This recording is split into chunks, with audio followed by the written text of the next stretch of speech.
오늘의 인공지능 기술을 확인하기 위해 IT 연구의 메카 실리콘밸리로 갑니다. 요즘 이곳에서도 가장 뜨거운 관심을 받는 건 단연 인공지능 연구 분야입니다. 이 회사도 그중 하나죠. 이곳은 게임의 핵심 부품인 그래픽 카드를 생산하는 세계적인 회사입니다. 대량의 데이터를 처리하는 이 그래픽 카드가 인공지능의 핵심 부품입니다. Artificial intelligence is very, very flexible. If you have examples of pictures and other data to use to teach the artificial intelligence, then it can do an amazing number of things. 인공지능이 과연 어떻게 자동차에 적용될까요? If you have examples of a rainy day, a foggy day, a sunny day, in the data that you use to train the neural network, then all of those situations can be covered. So in this way, the deep neural networks are general or generalizable to many different situations. 지금 이 자율주행차는 처음 운전을 배우는 중입니다.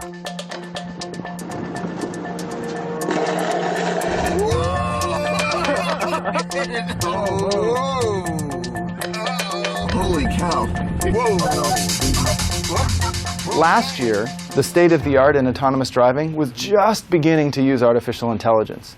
And you can see here that it has some very basic capabilities. This year, we have much more sophisticated artificial intelligence available in these embedded platforms for use in autonomous vehicles. 자율주행차에 내장된 인공지능은 주변 정보를 수집하고 경험을 쌓아가며 필요한 데이터를 파악했습니다. 그렇게 학습을 마치자 능숙하게 운전을 해냅니다. 어떤 상황에서도 스스로 운전을 할 수 있는 인공지능이 만들어진 거죠.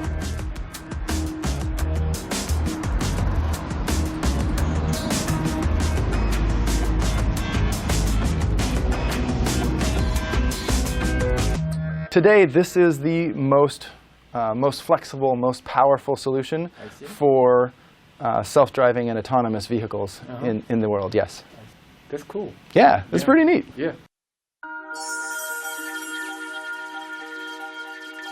인공지능을 키우는 건 데이터입니다. 수많은 데이터에서 특징을 찾아 스스로 학습해가기 때문이죠. 그렇게 더 촘촘히 연결성을 쌓아가며 정확성을 높여갑니다. 신경망이 많아질수록 두뇌가 발달하듯 인공지능 신경망의 층수가 깊어질수록 정확도는 높아집니다.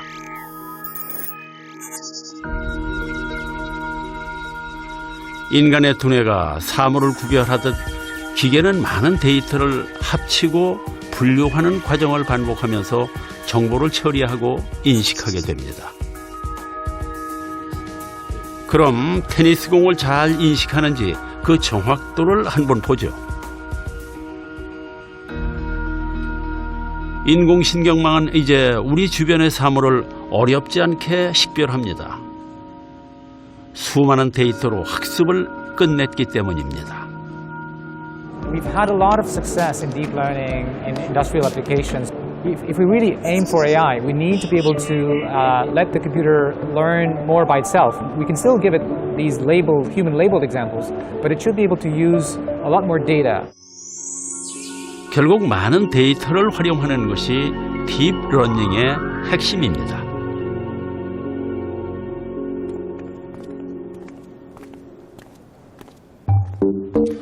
이제부터 우리는 딥러닝 기술을 조금 더 자세히 들여다보려 합니다.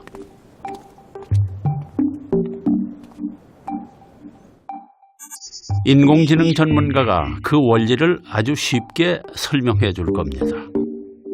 일반적으로 생각했을 때 우리 사람들은 어떤 사물이 딱 나오면 단번에 사실 얘를 얘는 고양이, 얘는 사람 이렇게 알아가는 것 같지만 사실 인간의 뇌에서도 다양한 프로세스를 거쳐서 얘를 하나의 물체로 사물로 인식하는 것과 비슷하게 작동을 하게 됩니다.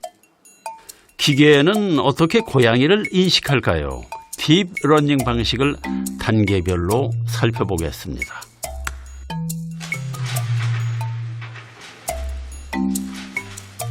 기계에게 고양이를 학습시키려면 그저 수많은 고양이 정보를 줍니다. 스스로 고양이가 뭔지 배우게 하는 거죠.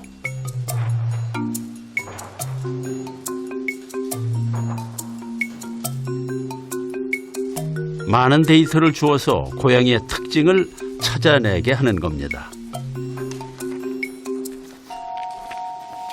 풍부한 데이터 속에서 기계는 고양이들의 공통적인 특징을 뽑아냅니다. 나름대로 고양이 구별법을 만드는 거죠.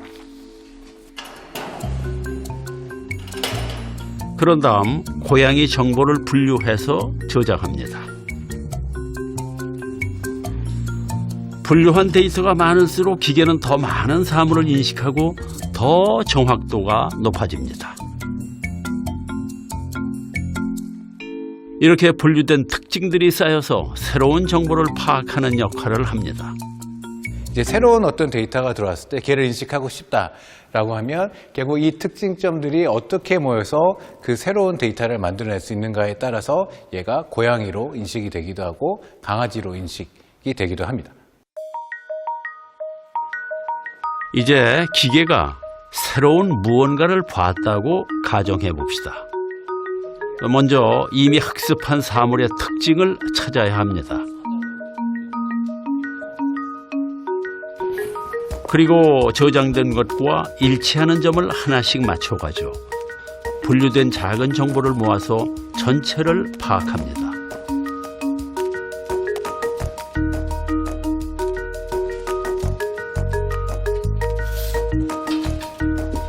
기계가 딥러닝으로 학습한 정보를 통해 고양이를 어떻게 파악하는지 그 과정을 알아보겠습니다. 우리가 하나의 고양이를 인식을 하는 과정이 실제 신경망 속에서는 어떻게 되는지를 보여드리겠습니다. 그래서 앞단에서는 이런 식으로 요소가 되는 그림들을 얘네가 인식을 하게 됩니다. 또 다른 부위에서는 이러한 코 같은 모양들을 자동으로 찾아내게 됩니다. 기계가 고양이를 인식하는 건 미리 분류해둔 고양이의 특징들과 모르는 사물의 특징을 연결해 쌓아가는 과정입니다. 일치하는 특징점이 많을수록 정확도는 높아지게 되죠. 보시다시피 이제 어느 정도 이미 진행이 되면 고양이와 흡사한 모양이 만들어지고 컴퓨터는 얘는 고양이라고 판단을 하게 됩니다. 더 많은 데이터로 더 여러 번 학습하면 기계는 더욱 똑똑해집니다.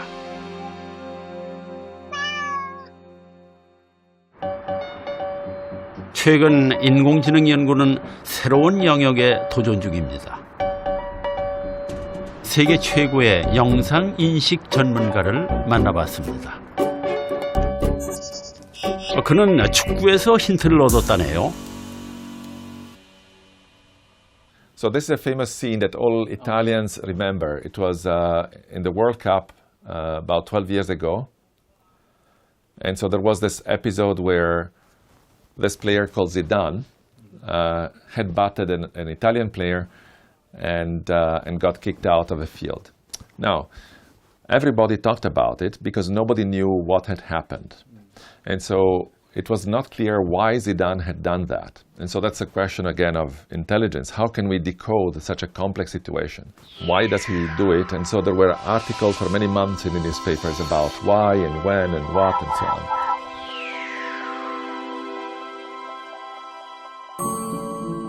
페로나 교수는 그 답을 찾기 위해 초파리를 가지고 실험을 시작했습니다.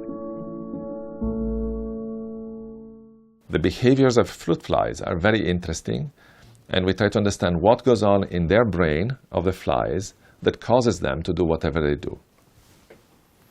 we film flies when they interact with each other. So here are two flies fighting. And using computer vision, we can track what they see and what they do. 어떻게 초파리의 다음 행동을 예측하는지 그 과정을 볼까요? 먼저 매 순간 초파리의 움직임을 관찰해 가능한 많은 데이터를 쌓습니다. 인공지능은 데이터에 나타난 초파리의 행동 패턴을 분석하죠. 이렇게 분석된 데이터로 초파리가 어떤 행동을 할지 미리 알게 되는 겁니다. So here is a simulation where we see a bunch of flies. So there are some males and some females, and the males are looking for females to court them. And our software is able to predict what each fly will do in the next 2 or 3 seconds. And so I can have a more expanded version here in which you see that the software, you see these tentacles out there, and this is a male courting a female, and it says now it's going to remain there, stationary, not move, and now it's going to move around and explore and look for another female and follow it. 인공지능이 초파리의 행동을 예측하기 시작한 거죠. At some small level, this is also intelligence. So, do you believe that someday the artificial intelligence can predict human behavior? I think to some extent, yes. I mean, it's doing it already in some ways, right? So if you think of how Google is targeting advertisements, and so they know what they're interested in right now to some extent. And so the question is, how far can we go? So I think that machines will be able to do that as well at some point. 기억하십니까? 우리는 스스로 학습하는 티봇과 게임을 하고 있었습니다. 그동안 티봇은 쉼없이 스스로 학습했죠.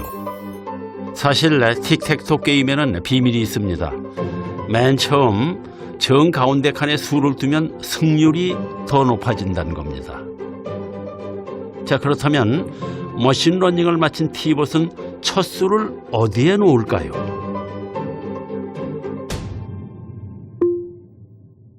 티봇이 이번에는 아까와 달리 가운데부터 두기 시작하네요. 뭔가 가운데 놓으면 유리하다는 것을 마치 깨달은 것처럼 보이기도 합니다. 저는 오른쪽 위를 한번 두보도록 하겠습니다. 티봇이 학습한 효과가 있을까요? 아까와는 다른 모습입니다. 네. 제가 막아야겠죠? 네, 정석대로 막았습니다. 이번에도 티봇이 적절한 수를 둘까요? 티봇이 연달아 공격을 하는군요. 자, 그러면 또 공격이 들어오네요. 확실히 아까보다 실력이 좀 는 것 같은데요. 단 몇십 분 만에 공격 패턴을 학습한 게 눈에 띕니다. 아, 네. 계속해서 공격을 하네요. 자, 이렇게 되면 승부를 내지 못하고 비기게 될 것 같은데요. 한 번의 패배 뒤에 티봇은 학습을 통해서 달라진 모습을 보였습니다. 그저 우연일까요? 아니면 학습된 결과일까요?